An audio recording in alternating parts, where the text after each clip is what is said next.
In bacteria, you'll notice at the top of 321 here, bacteria chromosomes look like a what? One large circular chromosome, good. And so the replication bubble in a bacterium starts at one point and works its way around this replication fork until it makes two separate chromosomes. Now, the thing to note about bacteria is bacterial chromosomes are fairly small, and they also contain, I would say they're very efficient in the genetic material they have. Almost every bit of DNA in bacteria code for some type of protein, okay? Whereas in our chromosomes, for instance, probably only like 2 to 4% of our DNA is actually coding for stuff. We've got a ton of like pseudogenes that were genes maybe we once had in our genetic code that have been passed on that are no longer used.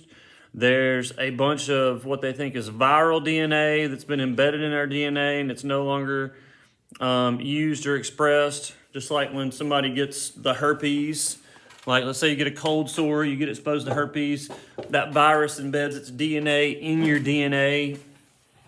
And so the point being, we've got a lot of DNA that doesn't do a whole lot. Whereas bacteria do. They're short, sweet, and to the point when it comes to making stuff. And the same is true in terms of replication. Now, in eukaryotic chromosomes that you see on the right side of 231 here, there are multiple replication bubbles along the chromosome. So if you had a chromosome, it's like millions of base pairs, okay? I mean a lot. There's a lot of base pairs. So at multiple areas along that chromosome, you're going to have where DNA starts to separate and it starts to replicate in both directions. Why doesn't it just start at one end and work its way to the other end?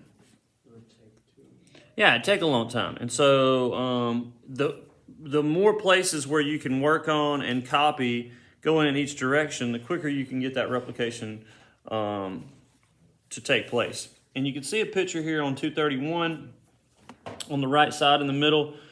That's from a transmission electron microscope. And you can see some of the replication bubbles there within some of the DNA taking place, okay? So on origins of replication, DNA structure and replication, the starting points. Read A for us, Nathan.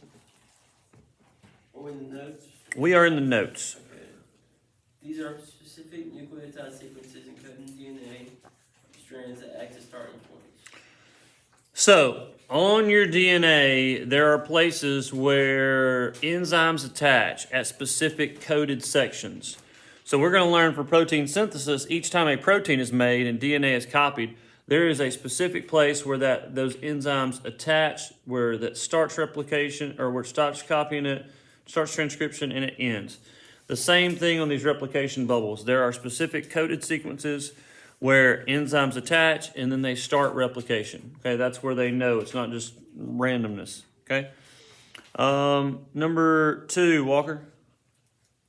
Or B, excuse me. The enzyme helicase unwinds the DNA double helix to create a replication bubble. This provides space to do the actual building work of making the new complementary side of the new DNA molecule by other enzymes. Okay, so you need to know the enzyme helicase. Helicase basically unzips the DNA. It says unwinds, pulls it apart, and makes a usable space for work to take place in replication. The ends of the bubbles are called replication forks. So where the DNA is like unzipping or pulling apart, that's the replication fork, okay? There's one at each end of the bubble. So it's going in both directions, this replication process. Number 2, work is happening on both sides of the fork and both sides of the bubble. So it's going in both directions. Number 3, many bubbles can be on the same DNA strand. So like we said, there's a lot of replication bubbles that are taking place along the DNA strand to help speed up the replication process. Remember, there's over 6 billion nucleotides in our DNA, and these are all copied in just a few hours. So anything that's done to speed up the process is welcomed. So, next thing, DNA replication elongation. What does elongation mean? Make it longer. So on 321 at the bottom here, you can see the replication fork. As helicase unwinds the DNA, it unzips it, separates it, and then, well, we'll get into this in a second. Elongation. Ashlyn, read that for us, part A. Elongation of the new DNA complementary side will require the enzyme DNA Polymerase III. Okay, you need to know this, DNA Polymerase III. We're going to go, and you're going to know DNA Polymerase III, DNA Polymerase I. I don't know what happened to 2. It's not in the book. I don't really care. But you definitely need to know 3. Keep going. This enzyme performs the addition of new nucleotides to the DNA complementary side and also acts as a proofreader to help prevent errors in construction from occurring. Look at the name and see the function. Remember, polymers means many units or many monomers. In this case, monomers are called nucleotides. The ending ase tells you it's an enzyme. Okay, so yes, DNA Polymerase III. It's an enzyme. It's making a polymer of DNA. And so the name reveals what it is. Number 1 under that, the enzyme works at a rate of about 500 nucleotides adding per second. So imagine that enzyme, that protein, is adding on 500 nucleotides per second. I mean, I don't know how it's grabbing nucleotides or stuff that's bringing them in and it's sorting them out and adding them in that quickly. That's mind-boggling for me, but who knows. Anyway, it's really fast. But there's also, in case you make a mistake, there's also a proofreader that's built into this process, which we'll get to if there is a incorrect nucleotide that's added. All right, part B, DNA nucleosides. Nucleoside sounds a lot like? Nucleotide. And in fact, they are pretty close. Sarah, read that for us. DNA nucleosides are brought to the enzyme from the cytoplasm of a cell. Nucleosides were created from broken down DNA strands found in the cells or particles of food during the process of digestion. Sarah, when you need one of your cells to divide and form some new cells, where does the DNA come from to make that new complementary strand of DNA? So you know you have DNA and you got to make a copy of it. Where do the new components come from for making that new DNA? They don't come out of thin air. Tay?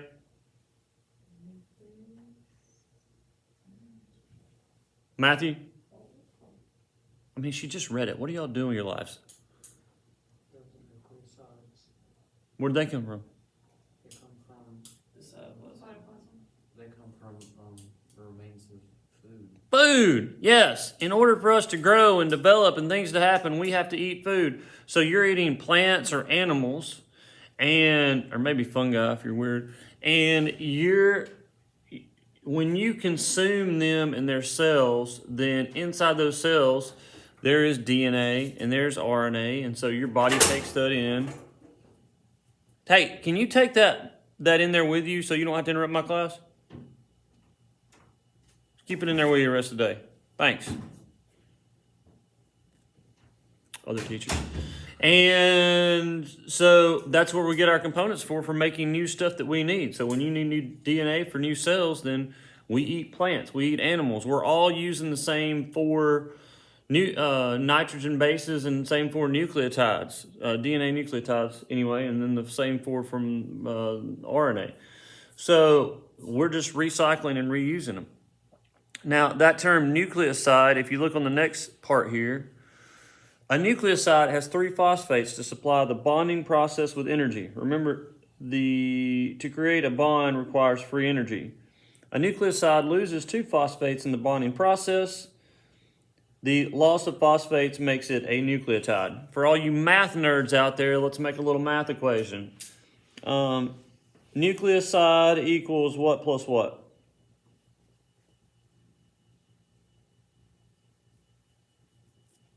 A nucleoside equals what plus what? 3 plus -2. What are you talking about? Are you high? Is it What? 3 phosphates and DNA? Y'all are really overcomplicating this. A nucleoside has 3 phosphates. Okay? A nucleotide normally has how many phosphates?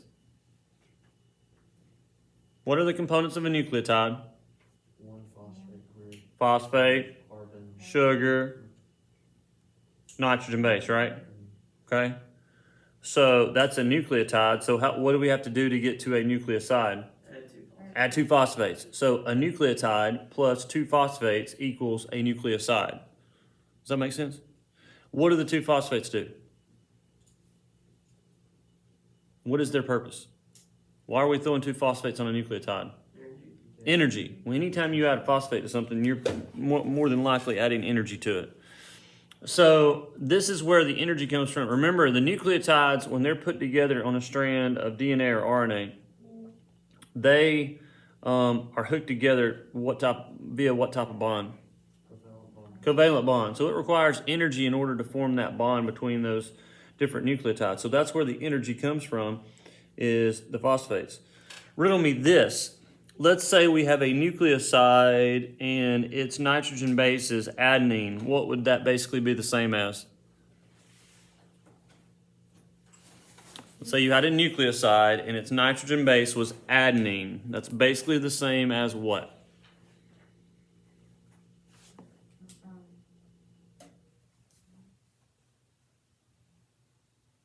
Adenine, 3 phosphates, and you got sugar. I'm worried about you. Adenosine triphosphate. What do we call that, Walker? ATP. Dang. Pretty much the same thing, right? Okay. What about if guanine was the nitrogen base? GTP. So it's basically the same thing. The cell is recycling and reusing a lot of the same stuff here. Okay. Yes. So anyway, in order to not have to use ATP every time to put all those together, it adds a couple phosphates on each one, and then it can just use them, and then the phosphates are released, and they can be recycled as more energy is produced. Any questions so far? Y'all need to read your notes more. You need to pay attention. You need to ask questions, and for one, you need to wake up in the morning before you come to 5th period. Part C, the 2 sides of a double helix are said to be because we haven't even got to the complicated parts yet. The 2 sides of double helix are anti-parallel. That means the information for the DNA is running in opposite directions, okay? So, what does that look like? Let's turn back and look at 317. On 317, this middle structure, you'll notice here on the top side, on the left, it says 5 prime, which is that little apostrophe. And at the bottom, it says 3 prime. And then on the right side, it's just the opposite. The 5 prime's at the bottom and 3 prime's at the top. That's because the DNA is running in opposite directions, okay? DNA is always copied, is always replicated, and always read in the 5 to 3 direction. Always. mRNA is always read, is always copied in the 5 to 3 direction. It cannot be read or made in the other direction, okay? So meaning nucleotides have to be added from 5 to 3. So if you're looking at this picture on 317 on the left side and we wanted to add a nucleotide, where would we do it? Add it at the top or the bottom? Bottom, because it's got to go from 5 to 3. On the right side, we would add it at the top. So we're moving 5 to 3 direction that way, okay? Now, I'm not going to read through part C1 here because I think it's just going to add more confusion. But all that 5 and 3 mean is the location of the carbons. So if you ever have the pain and displeasure of taking organic chemistry one day, one of the things you have to do is like name carbon compounds, and a component of that is figuring out like where your first carbon is, second, third, fourth, fifth, and whatever type of carbon molecule you're looking at. You number those carbons to see where stuff is attached to it. And so in this case, that 5 and 3 is just referring to where those phosphates are attached to each one of those carbon molecules. Okay. You can see one gets attached at the 5' end, one gets attached at the 3' end. And that's how the naming occurs. But that's really all you need to know about that. Okay? The main thing you need to know is DNA and RNA are copied and read in the 5 to 3 direction always. Okay? Now, what do we say unzips DNA? What'd you say? What unzips and unwinds the DNA? Okay. Helicase. So helicase unzips, unwinds it for replication. Turn back over to 3. Let's skip to the good stuff here. 324 and 325. At the top of 325, you need to be familiar with all of these enzymes except for probably topoisomerase. I can't say it, and you don't need to be familiar with it. So, but the others you're probably going to see and have to be familiar with. Okay, so that's a good review chart there for enzymes that you need to know. Now, on the left side, 324. This is a good overview, a summation of DNA replication and what's going on. So, and that's what we're fixing to work through here, and hopefully we can make a model of this when we're through. So, Part D, helicase, unwinds the DNA double helix. Part E, Miranda. Single-strand binding protein keeps the two sides apart and stable. Okay. Y'all ever seen those screen doors that like have the magnets in the middle and like you open them up? They used to be on advertising on TV all the time. You know what I'm talking about? It's like a screen door, but in the middle it's a magnet hooked on each side of the screen, and then you just like pop them open, walk through it, and they snap back together. I'm sure you can all imagine this. So DNA is kind of like that with the hydrogen bonds in the middle. Oh, you remember that yesterday thing I told you about yesterday about where somebody had done this study and they think that hydrogen bonds don't hold DNA together? I looked that study up, and the study claims that the DNA is held together in the middle by hydrophobic forces, and it was a little bit confusing to me. And so I emailed the guy that's in charge of the AP Science stuff at Alabama, and basically he said it's not in the course of study, it's not in the curriculum, it's not, and it's a competing theory that's just come out. So for you guys, we're still going to stick with hydrogen bonds in the middle, but it's interesting to think that there, is possibly something else that's maybe holding it together, and they're just figuring this out way down the road. But who knows? Maybe you'll hear more about it in the years to come. Anyway, where do we go? So when the DNA is unraveled by helicase, it's got a tendency to want to come back together. So in order to keep it from coming back together, there are these proteins that hold it apart. Okay, they help keep it separated, and they are called single-strand binding proteins. They help to hold it apart. Now, Part F, leading and lagging strand. You'll notice on page 324 in that little beige, box at the top of the page there, where it says overview, you'll notice the origin of replication. What happens at the origin? Yeah, well, it starts unzipping. That's where it starts unzipping the DNA. And there is a leading and lagging strand on each side of the origin of replication. So DNA is replicating in both directions. Okay? Now, what do you notice that's different about the leading and lagging strand in those pictures?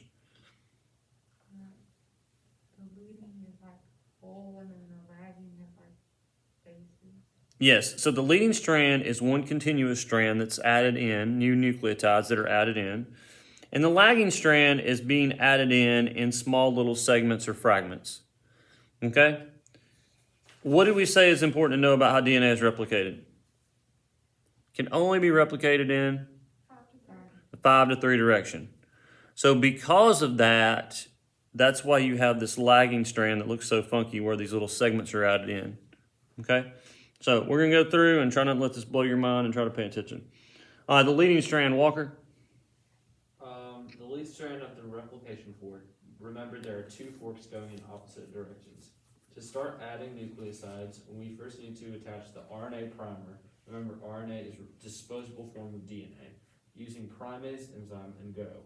A primer is a starting segment of nucleotides. It will be removed later in the process and replaced with DNA or cut off if it is attached to a telomere, which are located at the chromosome ends. Okay, Why do you use a primer when you're painting?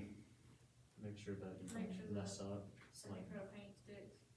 Okay, it helps cover up other stuff, and it also gives the paint something to stick or adhere to. So in this case, the RNA primer is basically the same thing. It's something for the DNA to attach to. Okay? Now, do you think the RNA is going to be left on there? No. No, because it's a DNA strand. It's got to be replaced. But the RNA primer is used to start, and then the DNA is attached to it, and it goes from there. So I don't know why they couldn't just start with DNA, but this is the way it works, and it's been working pretty good. I guess we're all here, so we'll stick with it. So anyway, when a new strand of DNA is laid down, what's the first thing that happens? A piece of what's put down first? RNA primer is put down. What enzyme puts it down? Primase puts it down. Good. And then a DNA, polymerase starts to add in nucleotides after that. Okay. Now we're going to come back to telomeres in a minute because they're super important. Number 3 on that, Matthew. Lead strands on both sides of the replication bubble are located diagonally from each other. If it is on top on one end of the bubble, it will be on the bottom on the other side of the bubble. All right, and I'm going to show you all a model of this in a second on the board to maybe make sense of why the leading and lagging strands are diagonal from one another as they go in opposite directions. All right, so the leading strand is the easy strand. It's where you can continuously add in nucleotides in what direction? 5 to 3. 5 to 3 direction. As the DNA unzips, you can just continually add it in as it unzips all the way down through there and just keep going in the 5 to 3 direction. Unfortunately, on the other side of the DNA, you have the DNA going, it's like 3 to 5, and you can't add it in this way. What? Okay. So, we got to do something a little bit different. The lagging strand, Sarah, number 1. This side of the replication fork has DNA not running in a 5 to 3 direction. Or it would have made sense to say it's running in the 3 to 5 direction. Keep going. Therefore, it will always be lagging behind. Number 2, Ashlyn. This side of the fork has to wait for a long segment of DNA to become exposed first before we can start bagging the primer. Okay, basically what's happening here as the DNA unzip, it has to wait for a segment of DNA to unzip, and then it has to copy backwards so it can go in the 5 to 3 direction. And you'll notice at the bottom of 324 what's happening here. It's unzipping to the left, and it has to wait for it to unzip a certain amount, and then it adds a primer, and then it copies backwards in that 5 to 3 direction because that's the only direction that it can be replicated in. Does that make sense? So basically what you wind up with is it unzips, you make a copy back in the other direction, it unzips some more, you make another copy back in that direction, and you just keep doing that. And you wind up with all these sections or fragmented pieces of DNA. And they have RNA primers, and they're not connected together. So we can't leave them like that. We've got to replace all the RNA, and you've got to connect them all back together.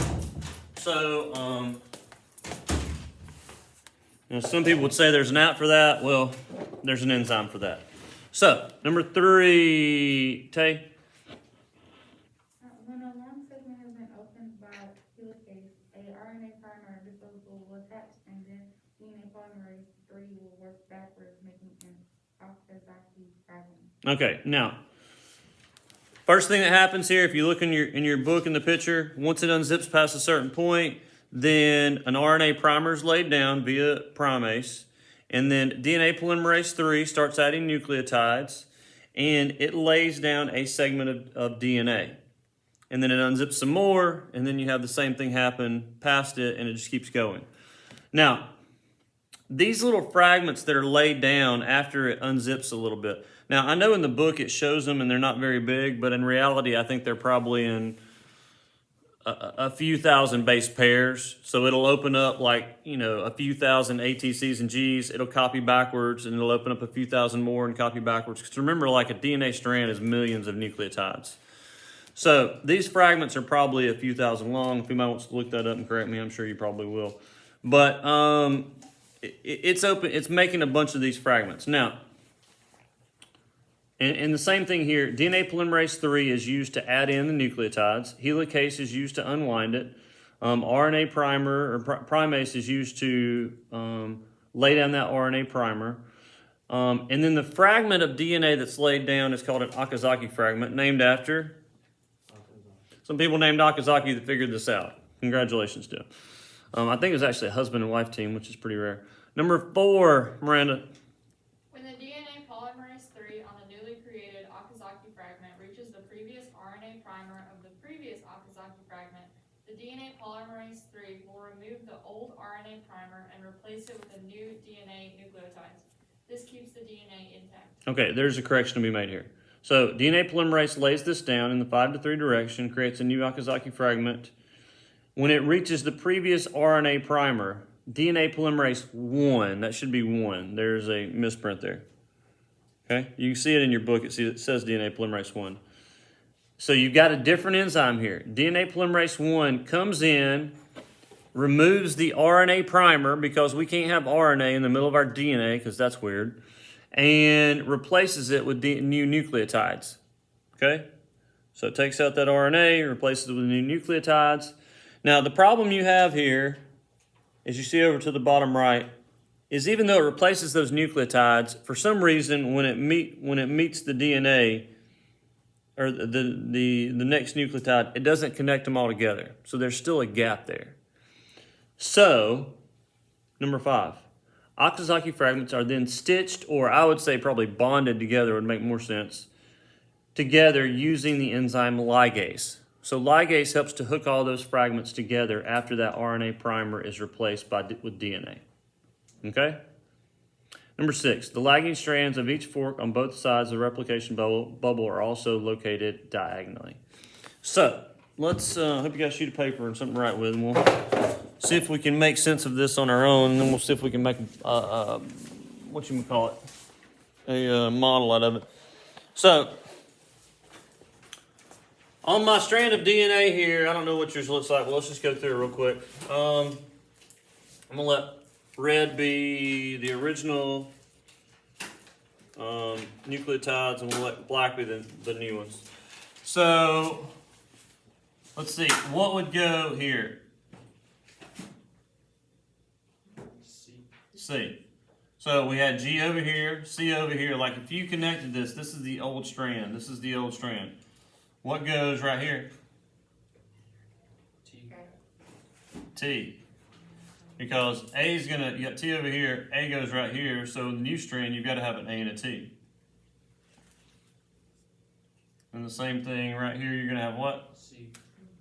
C, and then you're going to have G right here. And then down here, what do we have right here? A, and then in the middle you're going to have T, and you're going to have A, and you're going to have T, and you're going to have A.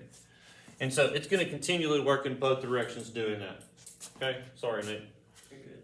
All right, so you're adding in, and what you're going to wind up with when you're through and it works all the way from one end all the way to the other is you wind up with 2 new strands of DNA that are exactly the same.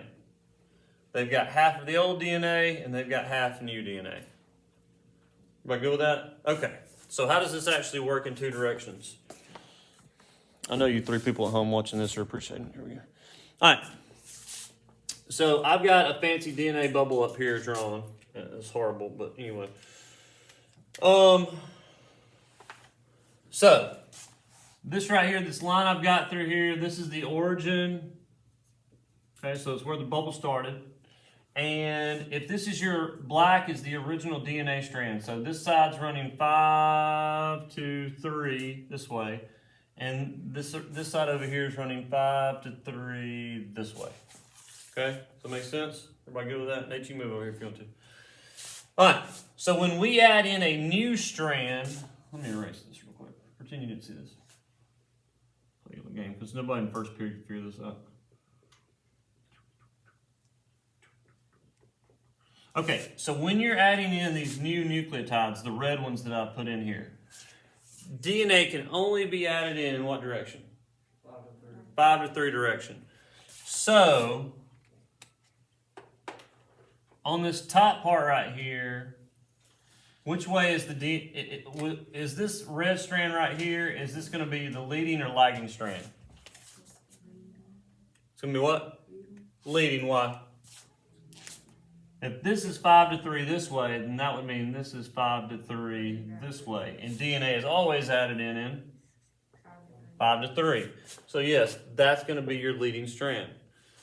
This one down here, if this is 5 to 3 going this way, well, that means the new strand you're adding in on this side is going to have to be 5 to 3 this way, which means this is going to be your lagging strand because the DNA can only be copied back in that direction, okay, to form that Okazaki fragment. And the same thing on the other side. If this is your 5 to 3 running this way, well, 5 to 3 is going this way, so DNA can only be added in this direction, which means that is your lagging strand. And then if this is 3 to 5 and this is 5 to 3, then DNA can continually be added as it unzips this way, and that would be your leading strand. So to determine the leading and lagging strand, it just depends on how close it starts to the origin. It just depends on which one's running 5 to 3. The one that's going 5 to 3 away from the origin is always going to be your leading, because it can continually add nucleotides as it unzips. So you just need to look at the numbers. And remember, it's going to be the opposite of whatever that one original side was. Because this original side up here was 5 to 3 in this direction, but that means its complement is going to be 5 to 3 in this direction. Is this the one that's approaching 5? Do what? Is it the one that's approaching 5, the leading one? Well, I mean, if you're looking at the opposite strand, it is. But I mean, when you're talking about the new strand, and so each one of these is like, I know I've drawn these hastily here, but like each one of these is like a new nucleotide being added in. Right. So it's always got to add those in that 5 to 3 direction. Okay? So, let's see here.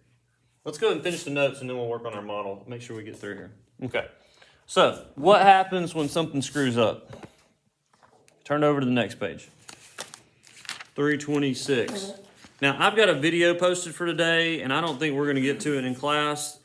There's a Bozeman video, and there's a crash course video on DNA replication, and they go through and have a very, very good animations of this whole process, the leading, lagging strand, and all the enzymes. I would recommend watching one of those. I think I posted them on one of them on day 2. Just to give you a good visual animation of how this works. We just don't have time in class. Because this is one of the important concepts you need to be familiar with. 326. Correction of errors or proofreading. So, this function is performed by DNA polymerase. Now, it says polymerase 3 in your notes, correct? Mark that out. I don't know if it's 3, but your book, and I didn't find this online either, I don't think, just says DNA polymerase. It doesn't say which one, so we're just going to say DNA polymerase as the fixer here. And I don't know if they don't know or what the deal is here, because they're specific on polymerase 1 and 3 on the previous page on how they're added in and what's replacing the primer. So, and this one they just say polymerase, so I don't know, maybe they haven't narrowed it down or what the deal is, but we're just going to say DNA polymerase since they do, okay? Mismatch repair. Read that for us, Nate. Mismatch repair is when the wrong nucleotides add to the new sequence. DNA polymerase will reverse a spot, remove the wrong nucleotide, and then replace with the correct nucleotide. This would be equivalent to you hitting the following computer keyboard buttons, backspace delete, then continue when you make a typo while you're trying to write an English paper. Yeah, so it's just backing up, fixing it, and going again, okay? That is mismatch repair. Now, what happens when there's one already in there? Some type of what we would call a mutation. Remember, you're adding these our enzymes are adding these nucleotides in at 500 per second, which is pretty rapid pace here. You're doing 6 billion in a few hours. I want to say Crash Course Guy says how often this occurs. It's like a ridiculous number, like 1 in 10,000 or 10 million, or it's a big number. I know it's widely different, but when this happens, but there is a way to fix it. So anyway, for errors that are created, nucleotide excision repair. What does excision mean? Like to cut out. To cut it out. So you're cutting out the bad stuff and you're repairing it with the good stuff. And I'm going to go with the notes version here because it's a little bit simpler, but y'all can look in the book here on 326. Step number 1, nuclease, which is an enzyme, cuts around the faulty pairing so it can be removed. Number 2, DNA polymerase. We're just going to say polymerase since I'm not sure about it being 3. And it just says polymerase. Replaces the missing nucleotides. Number 3, ligase stitches back the fragments where it was replaced and hooks them back together. So that is the process for nucleotide excision repair when there is an incorrect nucleotide put in. Okay? Any questions? Super. Telomeres. These are fun. All right, telomeres, the sequence TTA-GGG. You do not need to memorize that. Telomere means last, though, okay? Part A, Walker. These are repeated nucleotide sequences found at the end of chromosomes that are used for RNA primers to attach to so as to start replication without having a bubble. Okay, so you need telomeres at the end of your chromosomes because every time your DNA is copied, like every time mitosis takes place, at the ends where replication is happening, like part of that DNA gets messed up. I'm going to give you a very simple analogy of if you think of DNA as like a rope. At the end of it, what happens to ropes when they get old? They fray and you have to kind of cut them off. So it's kind of like a frayed rope getting the end cut off. And that happens every time replication takes place. Okay? Part B, Matthew. The number of telomeres depends on the cell type. It can range from 1 to 10,000 telomeres. Heart cells and brain cells have very few. Skin cells have thousands. Why? Because skin cells are going to be damaged a lot more. Why? They're on the outside, they get worse. Well, why would heart cells and brain cells only have one or a few telomeres? They're more continuous. What do heart cells and skin cells not do? They don't send What? Yeah, they don't replicate. So this erosion, maybe I didn't make this clear. The erosion of the telomeres at the end of the chromosome happens during each replication. So because they don't replicate, they don't need a lot of this like extra kind of protection at the end of the chromosome. Okay? That gets cut off after basically every replication that takes place. Whereas skin cells do what?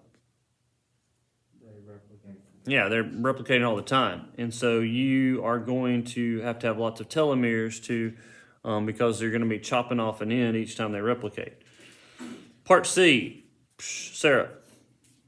Having these protects the important DNA information from the replication erosion. Telomeres are disposable. Yeah, they're not important. They're basically just protection at the end. Part D, Ashlyn. Apoptosis. This is programmed cell death. This is important in creating the spaces between your toes and fingers. Otherwise, you would have fins or feet and hands. It's because the cell runs out of telomeres, so they do not reproduce. That's when they die, they create the gaps. Okay, so apoptosis, like with our toes and our fingers and our tail that we used to have, basically what happens is telomeres run out and those cells are no longer able to reproduce and they die and it creates those gaps that take place. Okay, so we need telomeres to protect the ends of our chromosomes.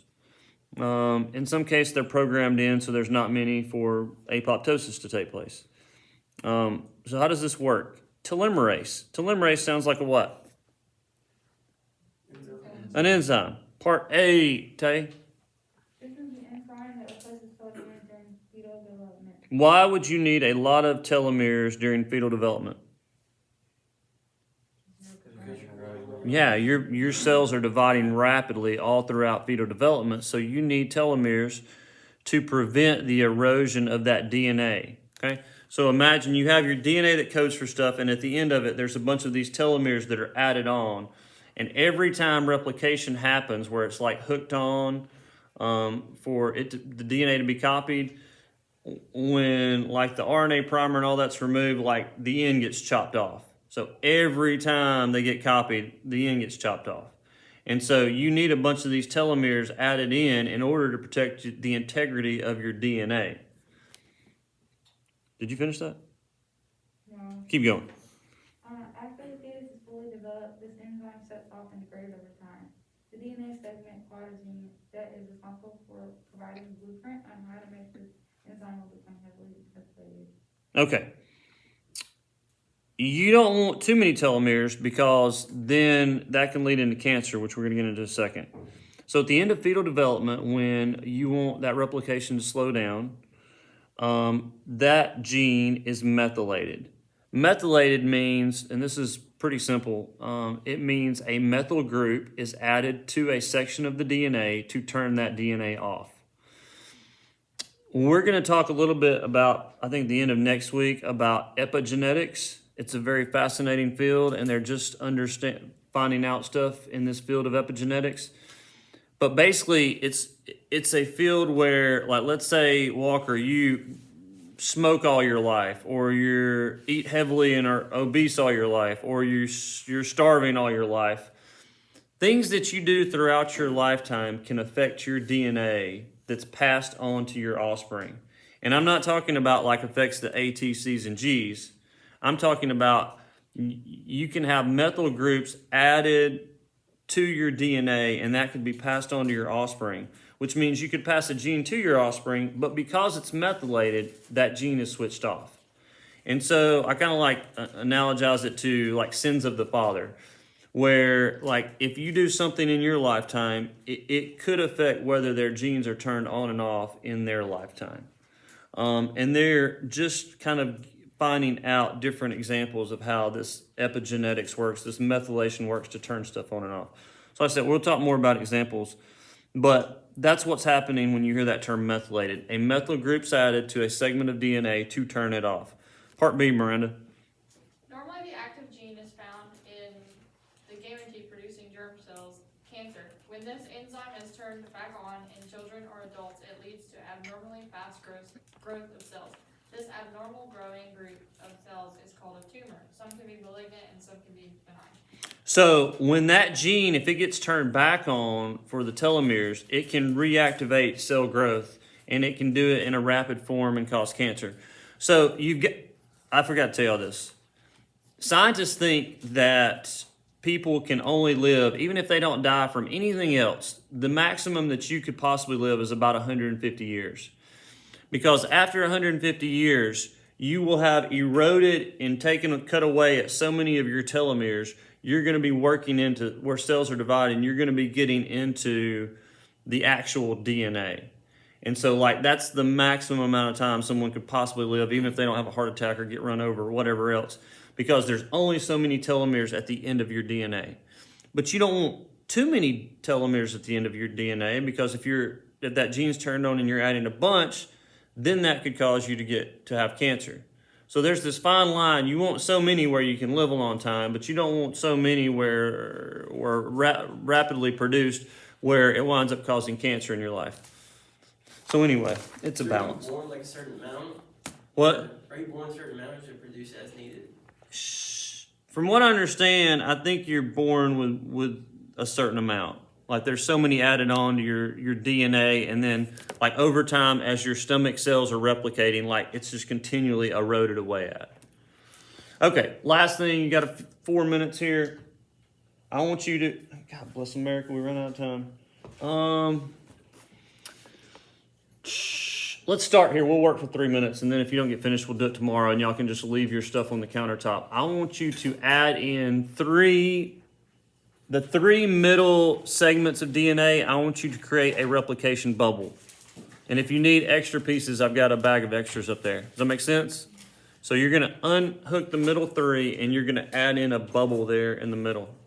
And if we don't get finished today, you can do it first thing when you get in here tomorrow. Okay? Oh well, God bless America, you aren't gonna be here tomorrow. See the rest of you people tomorrow.